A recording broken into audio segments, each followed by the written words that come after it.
Welcome to 4 sides TV. Telangana assembly ఎన్నికల్లో విజయం సాధించి అధికారం చేపట్టిన ఉత్సాహంలో ఉన్న కాంగ్రెస్ పార్టీ పార్లమెంటు ఎన్నికలకు ఇప్పటి నుంచే కసరత్తు ప్రారంభించింది.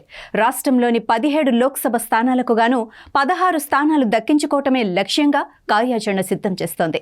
అసెంబ్లీ ఎన్నికల్లో పోటీ చేసిన వారిలో ఒకరిద్దరికి మినహా మిగిలిన వారికి ఎంపీ టికెట్లు ఇవ్వకూడదని అధిష్టానం నిర్ణయించినట్లు చెబుతున్నారు.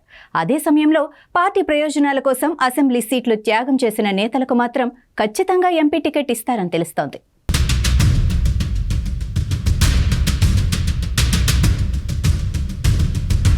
మెజారిటీ లోక్సభ సీట్లు హస్తగతం చేసుకునేందుకు వీలుగా బీఆర్ఎస్, బీజేపీ ముఖ్య నేతలను పార్టీలో చేర్చుకునే ప్రయత్నాలను కాంగ్రెస్ అగ్రనేతలు ప్రారంభించినట్టు తెలుస్తోంది. 10 నుంచి 12 స్థానాల్లో ఎంపీ టికెట్ల ఖరారు సులభమేనని పార్టీ వర్గాలు చెబుతున్నాయి. నల్గొండ, భువనగిరి, మహబూబ్ నగర్, నాగర్ కర్నూల్, చేవెళ్ల, మల్కాజ్గిరి, పెద్దపల్లి, ఖమ్మం, మహబూబాబాద్, వరంగల్, మెదక్, జహీరాబాద్ స్థానాల్లో అభ్యర్థుల ఎంపిక పెద్ద కష్టమేమీ కాదని అంటున్నారు. ఈ స్థానాల కోసం ఇప్పటికే 2 చొప్పున పేర్లను పరిశీలిస్తున్నారని చెబుతున్నాయి. నల్గొండ నుంచి జానారెడ్డి, పటేల్ రమేష్ రెడ్డిలలో ఒకరు, భువనగిరి నుంచి కోమటిరెడ్డి లక్ష్మి, చామల కిరణ్ కుమార్ రెడ్డిలలో ఒకరు, మహబూబ్ నగర్ నుంచి వంశీ చంద్రరెడ్డి, సీతా దయాకర్ రెడ్డిలలో ఒకరు, చేవెళ్ల నుంచి కె లక్ష్మారెడ్డి లేదంటే బీఆర్ఎస్ నుంచి వస్తారని భావిస్తున్న రంగారెడ్డి జిల్లాకు చెందిన ముఖ్య నేత లేదంటే బీజేపీ నుంచి మరో కీలక నేత, మల్కాజ్గిరిలో మైనంపల్లి హనుమంతరావులను పోటీ చేయించాలని కాంగ్రెస్ నాయకత్వం భావిస్తున్నట్టు చెబుతున్నారు.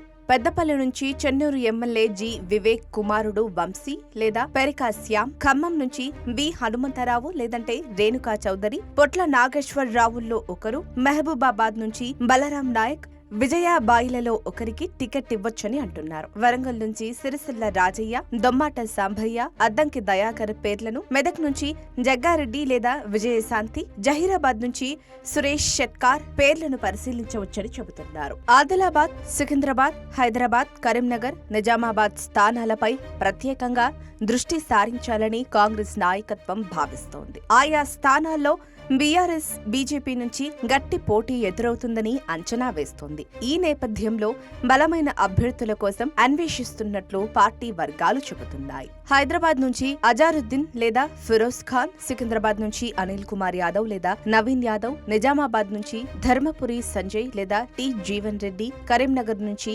అలగిరెడ్డి ప్రవీణ్ రెడ్డి, మాజీ మంత్రి ఎంఎస్ఆర్ మనవడు రోహిత్ రావు, పాడి ఉదయానందరెడ్డి, ఆదిలాబాద్ నుంచి నరేష్ జాదవ్ లేదా మరో ఆదివాసీ నాయకుడి పేర్లు పరిశీలిస్తున్నారని తెలుస్తోంది.